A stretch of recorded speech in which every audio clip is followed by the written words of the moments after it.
రంగమ్మా అయ్యా అల్లుడు గారు హాస్పిటల్ నుంచి వచ్చి ఏలైంది దిష్టి కర్నీళ్లు గుమ్మడికాయ సిద్ధం చేసావా? అన్ని గదిలో పెట్టానయ్యా. గదిలో కాదు వాకిట్లో పెట్టు. నువ్వు కూడా అక్కడ ఉండు. వెళ్ళు. అట్టగేనయ్యా. మన తోటలో కూరగాయలు బాబు వంటింట్లో పెట్టు.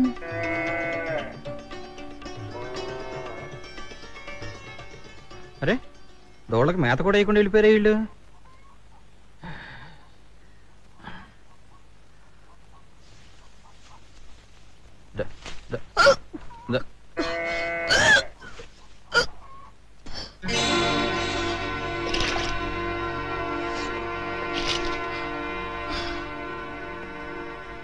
రతాలు ఏమైంది?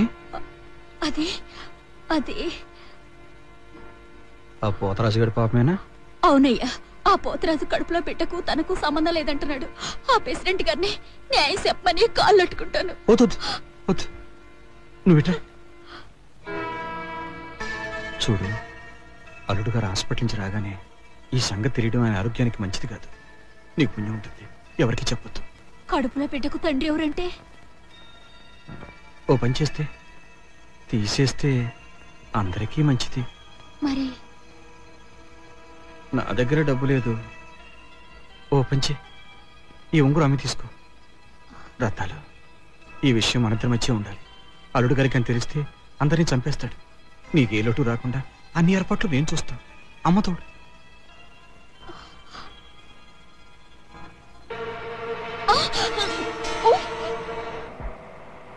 రాణి, అక్కడ కనపడుతుంది అరటి చెట్ల నీళ్ళు, అదే మా మామగారిది.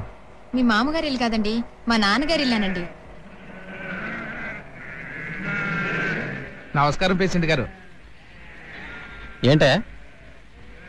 నాయుడు గారి పొలం సత్య గారు కొన్నారు కదండి, 50,000 ముట్టినట్టుగా చీటీ ఇచ్చారండి. అది ఇద్దామని ఊరు బయలుదేరానండి. ఎంతలో తమరు కనిపించారు. ఏమీ అనుకోకపోతే ఈ చీటీ సత్య గారికి ఇస్తారండి. పొలం కొన్నారా? ఎప్పుడు? 4 రోజులు అయిందండి. తమకు తెలవదండి? తెలుసులే, నువ్వు వెళ్ళు.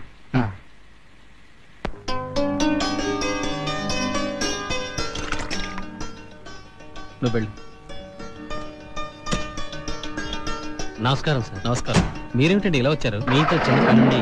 అబ్బా ఇప్పుడు కాదని చెప్తున్నాడు కదండి, వినిపించుకోరేంటి? అల్లుడు గారు మీరు ముందు లోపలికి విశ్రాంతి తీసుకోండి. అదిగా సత్య గారు, ఆ డబ్బుతో మాకు చాలా అవసరం ఉంది.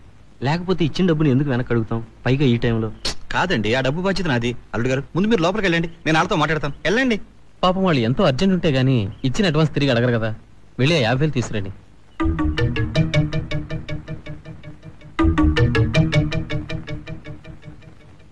డబ్బు తీసుకురండి మావగారు. అది కాదు అల్లుడు గారు, ఆ డబ్బు నాతో చెప్పకుండా దేనికైనా వాడారా? మీకు చెప్పకుండా మీ డబ్బు ఎలా వాడతాను అల్లుడు గారు?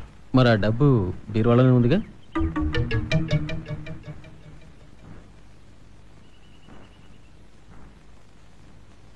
లేదల్లుడు గారు, ఆ డబ్బు ఇంట్లో లేదు. ఏమిటి మావగారు మీరు అనేది? ఆ డబ్బులు ఖర్చు పెట్టలేదంటారు, ఇంట్లోనూ లేదంటారు. ఏమిటిది? అసలు ఎందుకు ఇలా కంగారు పడుతున్నారు? బాగా గుర్తు తెచ్చుకుని చెప్పండి. ఆ డబ్బుతో మీ ఊళ్ళో స్థలం గానీ పొలం గానీ కొనారా?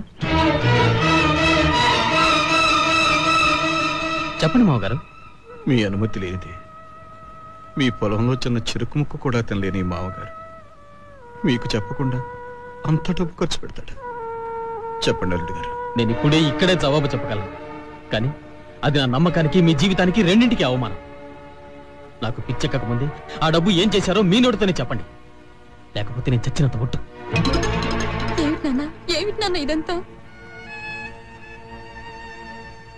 పేదోడి బతుకమ్మ అమ్మోరు సంబరానికి పశువు కుంకుమం రాసి అలంకారం చేసిన బలి పశువు సామెత అయిపోయిందమ్మా నా బతుకు. ఆఖరిసారిగా అడుగుతున్నాను, ఆ 50,000 ఏమైందో మీ నోటితోనే చెప్తారా చెప్పరా?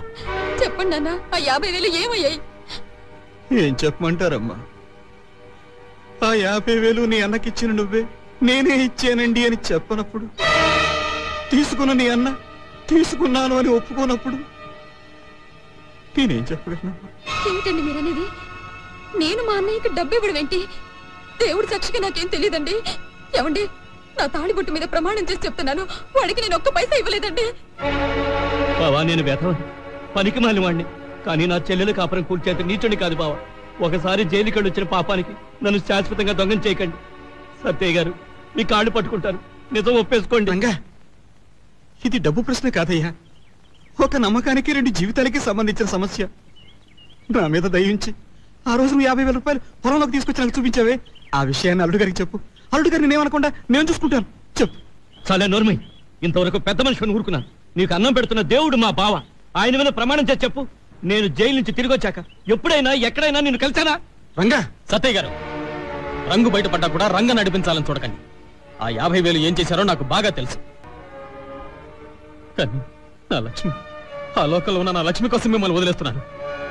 తమరు గొప్ప మనసు ఉన్నాడు కాబట్టి వదిలేయచ్చు బాబు, కానీ పొట్టకూటి కోసం మోసపోయిన ఈ పేద ఆడది ఈయన చచ్చిన వదలదు. చెప్పవే చెప్పు, నీకు జరిగిన అన్యాయం ఏమిటి చెప్పు.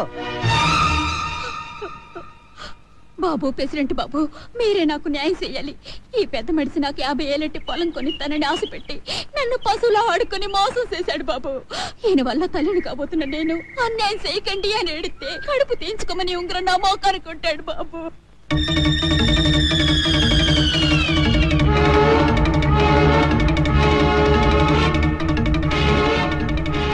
చూడండి బాబు,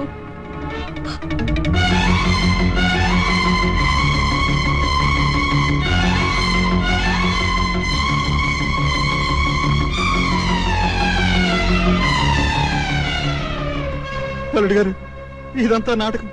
చచ్చిపోయిన నా బిడ్డ లక్ష్మి మీద ప్రమాణం చేసి చెప్తున్నాను, నాకు ఆ రత్తాలకి ఏం సంబంధం లేదు. నా మాట నమ్మండి. అవునండి, ఇదంతా చూస్తుంటే మా నాన్న అన్నయ్య ఎన్ని కావాలని ఇంటి నుంచి తరిమేయడానికి ఇలా అన్ని చేస్తున్నారనిపిస్తుంది. వీళ్ళని కొట్టో తిట్టు ముందు నిజం కాబట్టండి. చాలే నోరు ఇవే. బయట వాళ్ళ దేవుళ్ళు, ఇంట్లో వాళ్ళు దయ్యాలు అనుకోబట్టే మన బతుకులు ఇట్టా తగలటాయి. తమ్ముడు, 50,000 సంగతి నాకు తెలియదురా. ఈయన పెరట్లో రత్తాలకు ఉంగరం ఇస్తూ బతిమాలట నా కళ్ళారా చూశాను. కాదని చెప్పమను. నిజమే అల్లుడు గారు, ఆ ఉంగరం నేనే ఇచ్చాను. కానీ అసలు ఏం వద్దు, ఇంకేం చెప్పదు. ఆ 50,000తో మీ పేరున పొలం కొనుక్కున్నారు. కానీ మీకేం తెలియదు. భర్త వదిలేసిన ఆడదానికి కథలు చెప్పి మోసం చేశారు. కానీ మీకేం తెలియదు. నేను ఎంతో అభిమానంతో గౌరవంతో మీకు ఇచ్చిన ఉంగరాన్ని మీతో అక్రమ సంబంధం పెట్టుకున్న ఓ ఆడదాని శీలానికి వెల కట్టిచ్చేశారు. అల్లుడు గారు, నేను చెప్పి మీరు ఇంకా మాట్లాడి నీతిని నిజాయితీని నిలువునా చంపకండి. ఆ రోజున లక్ష్మి చావుతో నాకు దేవుడి మీద నమ్మకం పోయింది. ఈ రోజు మీలో ఉన్న మోసం చూసి నాకు ఈ ప్రపంచం మీద నమ్మకం పోయింది. వెళ్ళండి, వెంటనే నా కళ్ళ ముందు నుంచి బయటికి వెళ్ళండి. ఇక ఈ జన్మలో మీ మొహం నాకు చూపించకండి. వెళ్ళండి. అల్లుడు గారు, అల్లుడు గారు, నా మాట ఒక్క పోమడిగి.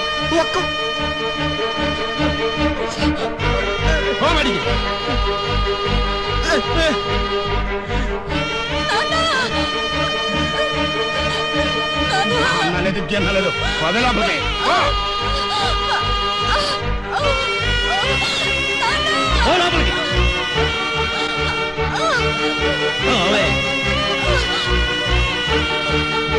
దేవాలయం లాంటి మళ్ళీ ఈ చుట్టుపక్కలకు వచ్చావా ప్రాణం చేస్తాను.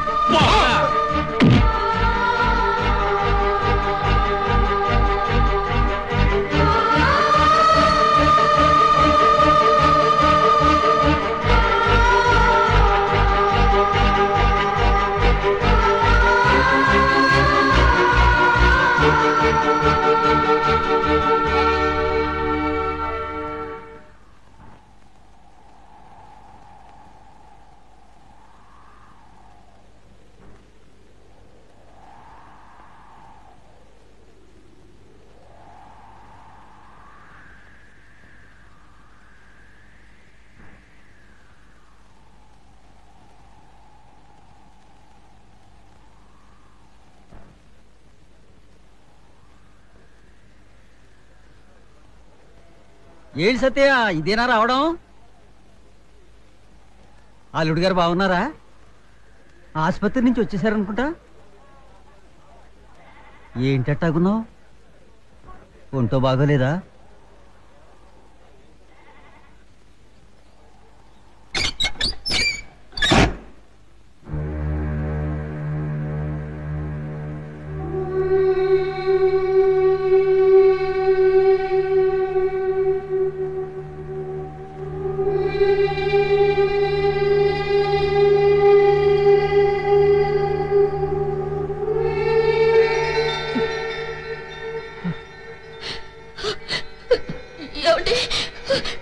నాకు మాట ఇస్తారా? మా నాన్న పసిపిల్లాడండి. ఆయన్ని మీరే మీ బిడ్డలా చూసుకోవాలి. లక్ష్మి, లక్ష్మి, లక్ష్మి, లక్ష్మి, లక్ష్మి. అబ్బయ్య, అల్లుడు గారు, నాకే పాపం తెలియదు. నన్ను నమ్మండి అల్లుడు గారు. అమ్మతోడు. మావగారు,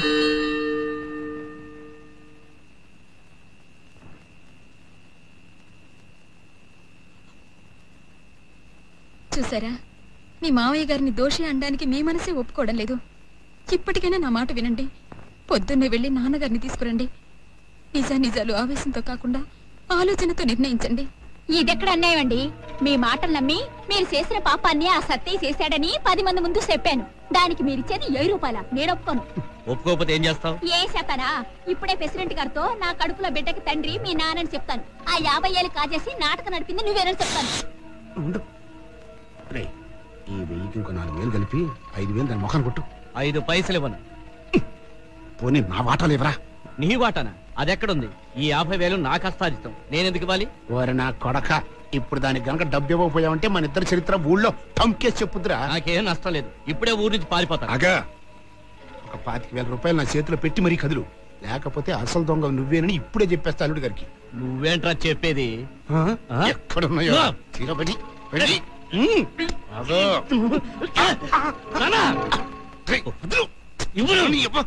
డబ్బు.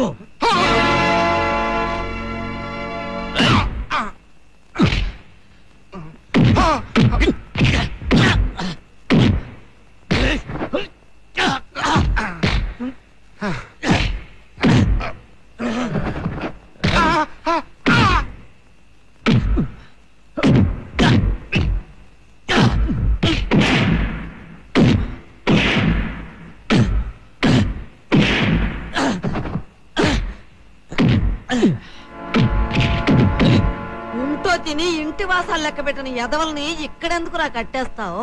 తీసుకెళ్లి పోలీస్ స్టేషన్ లో పడే. వీళ్ళ సిరుసులు పగల, వీళ్ళ మాటలిని మంచి ఆయన్ని దూరం చేసుకున్నాం.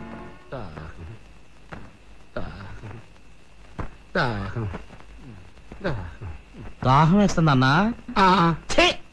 నీలాంటి నోట నీళ్లు పోసే కంటే ఎందుకులే, నోటితో చెప్తే బాగుండదు. నోరు మీద ముళ్ళ పంది నువ్వేరా చేదాపా నువ్వు దాపా. రేయ్, పంపలు గోల్చడం కంటే ఈ పని చేసుకోవడం చాలా బెటర్. అంబాను అంబాను ఇది కంటిన్యూ చేసుకోండి.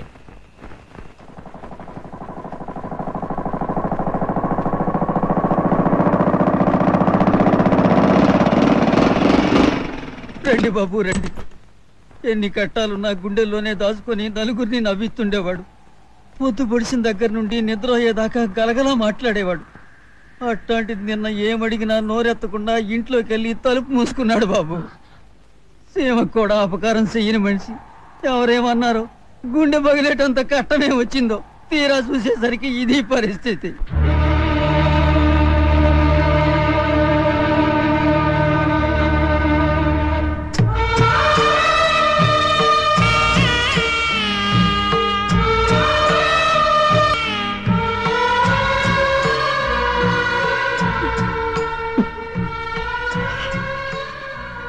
చూడు బాబు, ఈ సత్య ప్రాణాలు పోయినా ఓర్చుకోగలడు గాని పరువు పోతే మాత్రం ఒప్పుకోలేడు.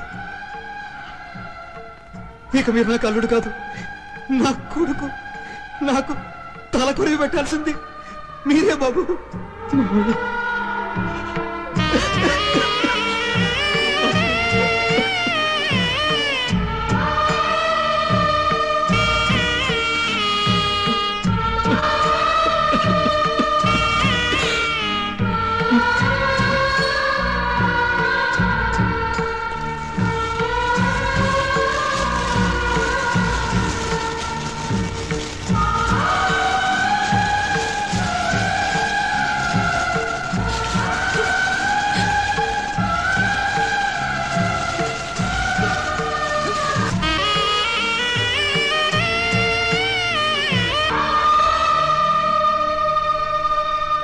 ఈ చిత్రాన్ని మీకు సమర్పించిన